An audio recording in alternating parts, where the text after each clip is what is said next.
And we're back. I'm your host, BKP, and we're at Sycamore Crossing here in beautiful downtown Blue Ridge this Friday morning. And it's time for Ask the Doc with Dr. William Whaley. I want to thank Georgia Cancer Specialist affiliated with Northside Hospital for this segment. Dr. Whaley, how are you? I'm great. I brought you greetings from Dr. Tidman, and I brought his joke since he's not here today. So Dr. Tidman loaned you a joke? You have a joke on loan. He loaned me a joke. He says, oh, all right, now, what happens when you get attacked by a group of circus clowns? You go for the juggler. You go for the juggler. And thank you to, actually, you did pretty good at that. Thanks to Dr. Tidman. So Tidman's writing your material these days. Yeah, I just wanted to keep. Well, you go for the juggler. Don't forget. All right, keep that one. All right. Yeah, wait a minute. I got to regroup here. All right. I don't know if you should open with a joke. I think what you said is a closer, so I can get back. I just wanted to, good. You did a great job. I'll tell you one thing I know. What? I know how you're doing in one area. You're doing great because isn't this beautiful weather? It is great, isn't it? It's nice just to be sitting out here. This is 2 weeks in a row. Yeah. The humidity's not too high. And we got this nice over this. What do you call this? Jane. Well, yeah, Jane used to call it a pergola or something, but it's a pavilion. It's a gazebo or something. But anyway, it's nice. It's beautiful. It is, yeah. People sit down here, I notice, all day and all night. It's a real gathering spot. You know, I have had meetings here. I'll tell people on Friday afternoon, meet me here. We'll sit in a chair and just talk. This is great. Sycamore Crossing. We have all the shops. Let's get into our questions because I know you've done a lot of research in that. We always respect and appreciate you, Dr. Whaley. I fell in my house about 6 weeks ago, and I cut my lip pretty bad. So now it's formed a hard knot, and I don't have much feeling in my lip. I did go see a doctor, and I didn't have any broken bones, but will the knot disappear, the feeling come back? Will that happen? All right? Now, Amanda, are you putting up just that one slice of that thing? All right, I want everybody to see that I got a big old chart here that Amanda is putting up just that little slice right there. And there are 7 types of post-injury scars. So the answer is I haven't the foggiest idea if it's going to go away or not. That's the honest answer. Now, going through all this stuff and reading about scars, we don't know how long ago the fall was.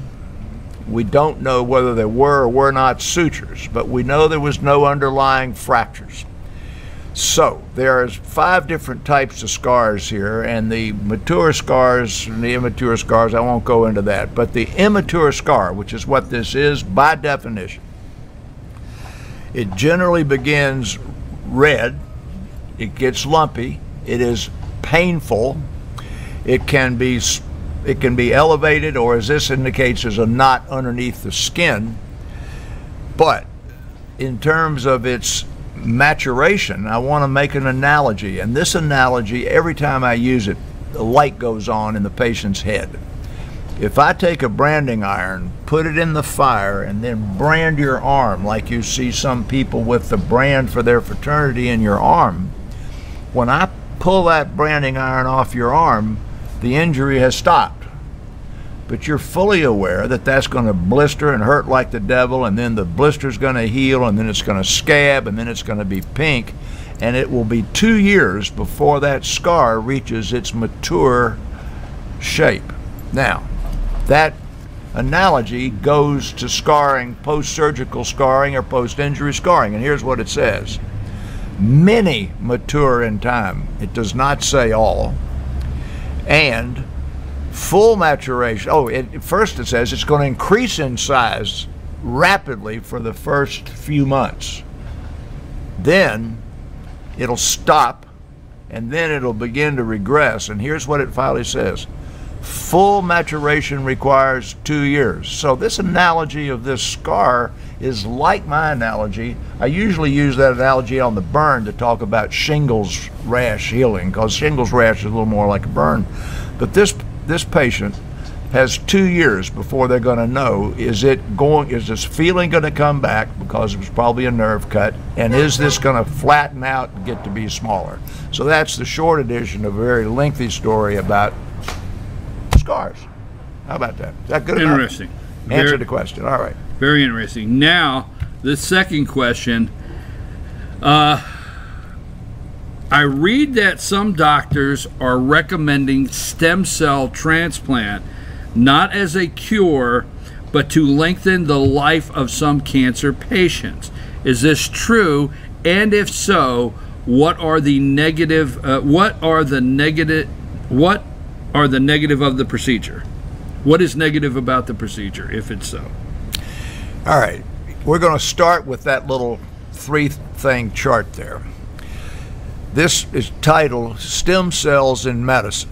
And what this question is asking in a very easy way is about the biggest advance made in medicine in the last several years. I've said this just about it every week, that the advances that are being made in medicine today are not about better surgery, more radiation, more chemotherapy, some of them early detection, but it's biology, genetics, and the drivers that drive cancer. The idea of stem cells is using the cell that is basically the fertilized egg downstream to repopulate something. So if you look at that little chart, it gives you three little categories. Cell therapy, which is basically what they're asking about. Drugs that target stem cells in the body without giving you new stem cells to drive tissue repair or remodeling. And then lastly, using stem cells to study the way that cancer works. So show that next one, which has got the little baby fetus on it. So we're not here having an abortion discussion, but we're looking at a chart, which I'll show you in its beautiful form there. And on the left, you got that one? On the left is the fertilized egg. That is the ultimate stem cell. The next one there that shows four little cells up until the point where the egg becomes the next one, which is still microscopic in size. There are a bunch of cells. It's divided, so the fertilized egg divides into 2 cells, divides into 4, divides into 8, divides into 32, and sooner or later it's as big as you. So once it becomes the fetus, which is there, that fetus that's there and the stem cell that's in the bone marrow of that man that you see there is capable of being harvested, and that harvesting then can become just about anything. It can become heart cells, it can become bone cells, it can become something else. So go to that next one, which shows it says patient. There's a big block on the left. You got that? So here's how stem cells are done. You've got a patient. You draw the blood out of that patient. You take it into a laboratory somewhere and you reprogram it, or you replace a bad gene, and then you give that stem cell back into the body in some fashion or other. Generally, you have taken that patient, wiped out all their bone marrow and their stem cells, and then at the bottom you see that arrow. You've put these regenerated stem cells back in them, and so it's almost like they became a fetus again, and it repopulates the bone marrow. So if you get stem cells from yourself, then you've got your own bone marrow back in your body and your own stem cells circulating through your vein.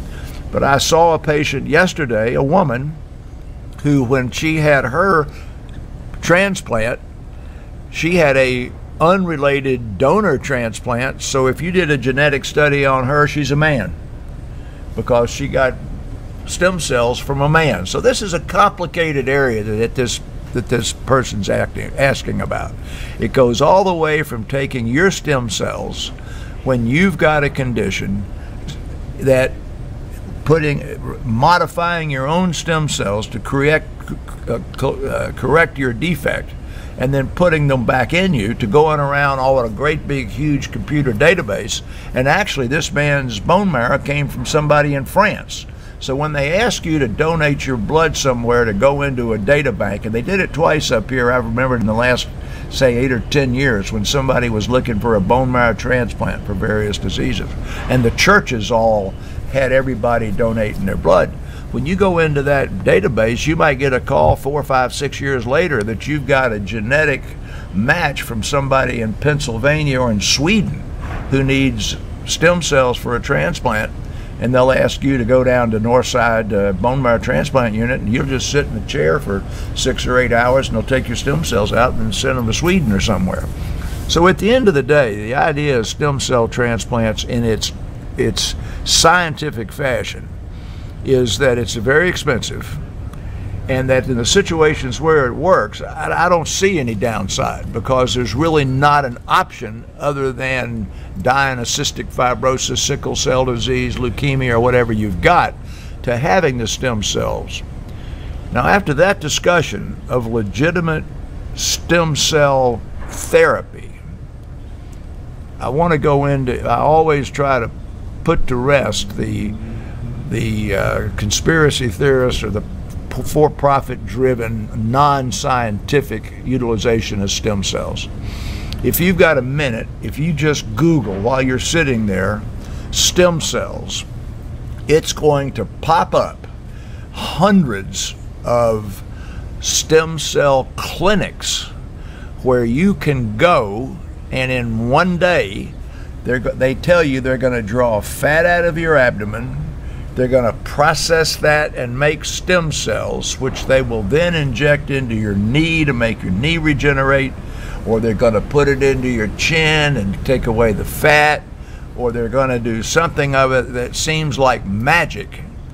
And you'll notice that all of those procedures are not covered by any type of insurance, that they are not approved by Medicare, Medicaid, by anybody, and that all of them are for-profit centers. You'll notice that most of them are located near big airports, and the top 2 or 3 say we're next to Miami International Airport, or we're next to Hollywood Fort Lauderdale Airport, or we're next to the airport in Denver or somewhere, and where they expect you to fly in. And then the first thing they do when you inquire about it is they do a wallet biopsy. Now, you've heard of wallet biopsies before? Most people call that a credit check.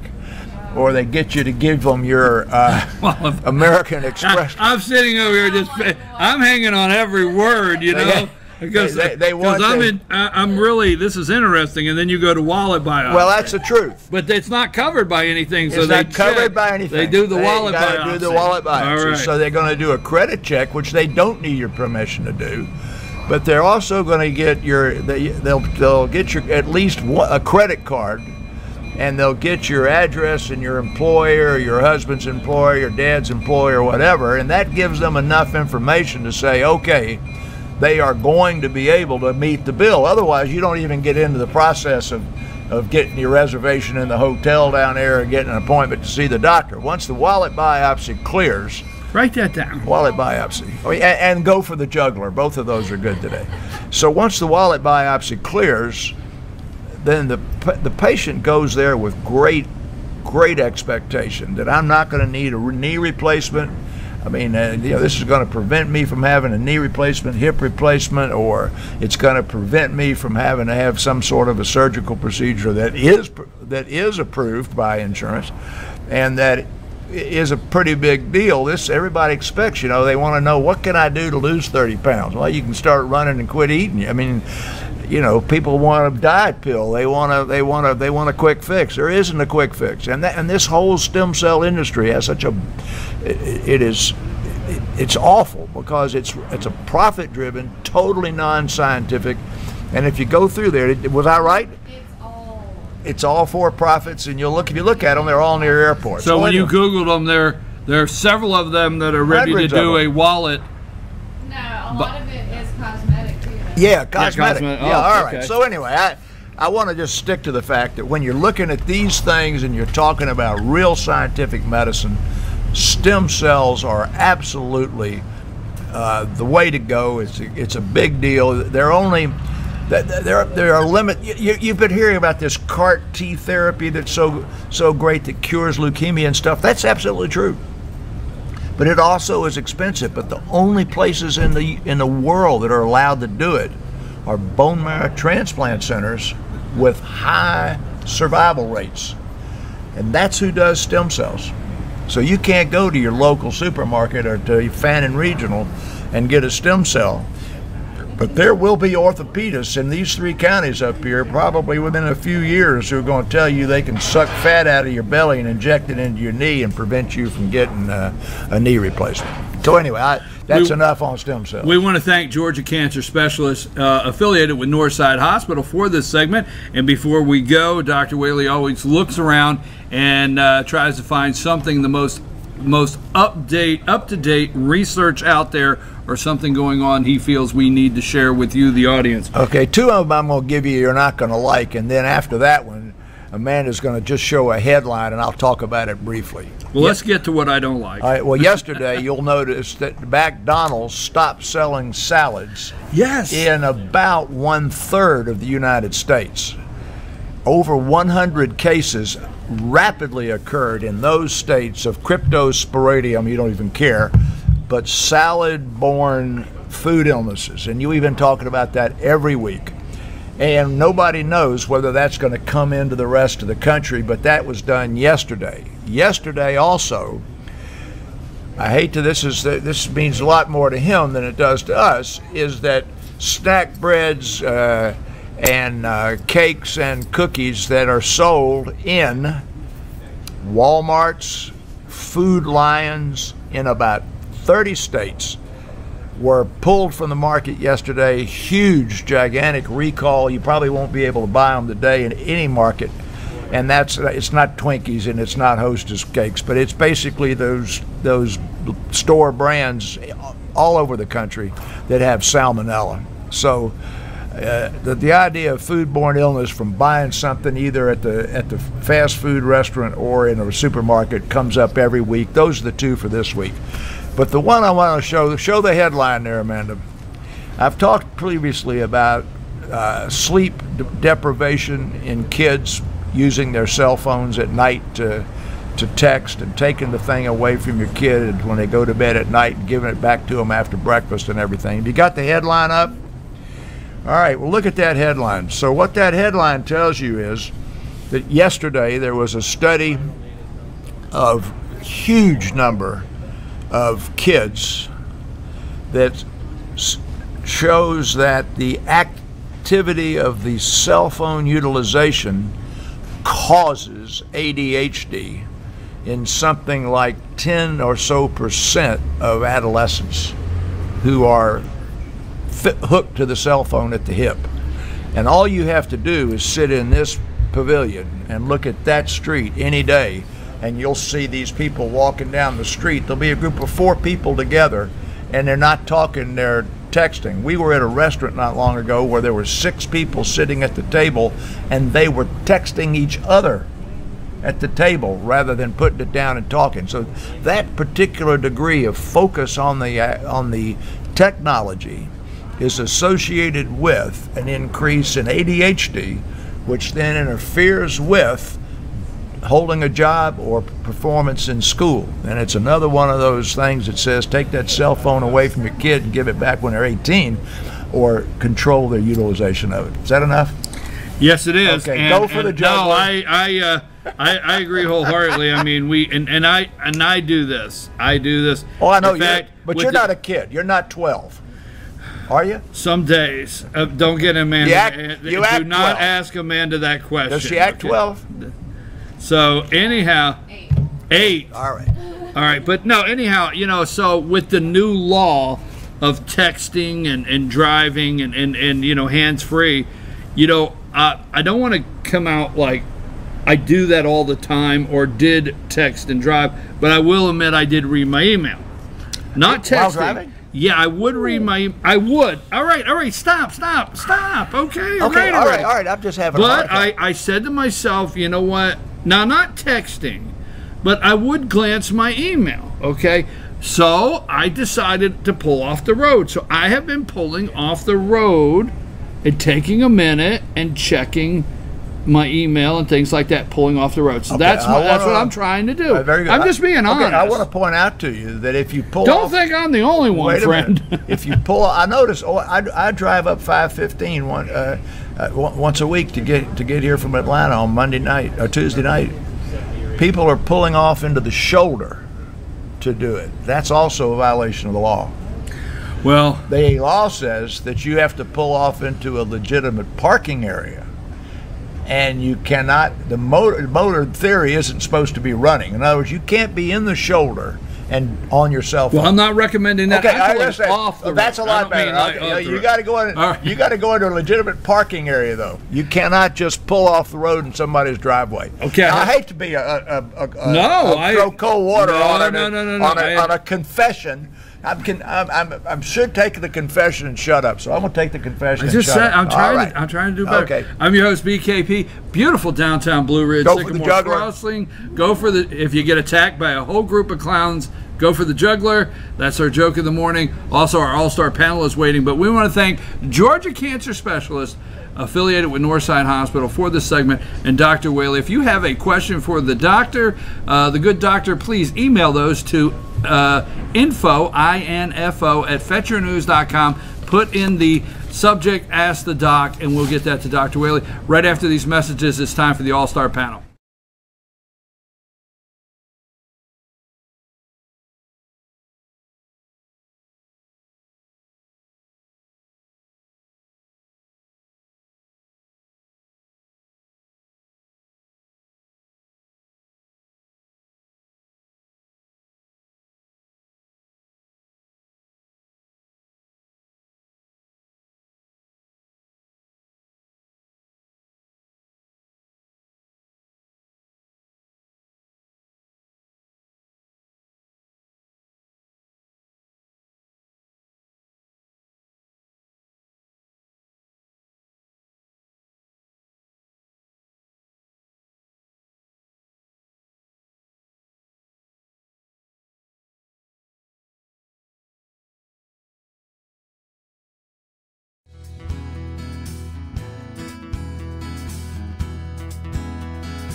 Hello, my name is Chad Watkins. I'm the manager at Larry's Body Shop.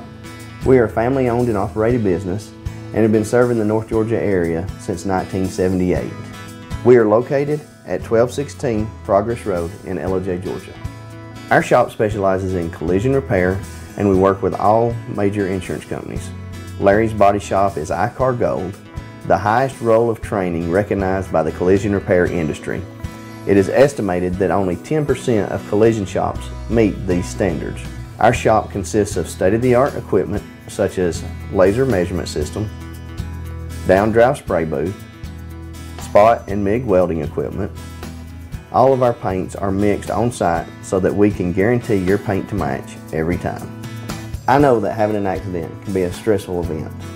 We take pride in making sure our customers are satisfied with the repair of their vehicles. Our waiting area is clean and comfortable with free Wi-Fi and refreshing beverages. So if you're in an accident, stop by and see us at Larry's Body Shop. The Tupelo Tea mission is to provide over 80 premium tea blends for tea lovers who are looking for ways to explore new flavors and blends. Come visit Tupelo Tea, located in beautiful downtown Blue Ridge at Sycamore Crossing. Be sure to sample our various varieties of honey and tea. Visit us on the web at tupelotea.com or call us at 706-946-TEAS. That's TEAS. Tupelo Tea, located in beautiful downtown Blue Ridge. Circuit World, with multiple locations to serve you in Murphy and Franklin, North Carolina, Blairsville, Blue Ridge, and LJ, Georgia. Locally owned and operated since 1985. Appliances, electronics, and furniture. Name brand products like LG, Samsung, Dell, Whirlpool, Ashley, Catnapper, and more. No credit check, only 10% down on furniture, and only $10 down on any new lease purchase. Mention FYN10 for your special deal today at Circuit World.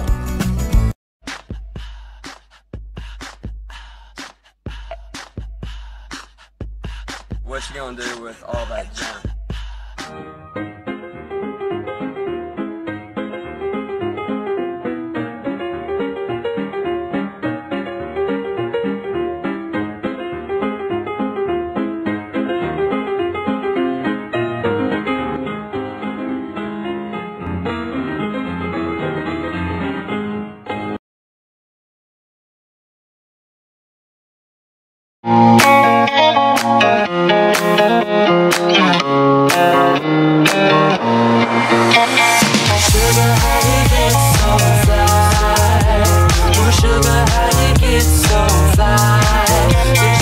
Sugar, how you get so fly?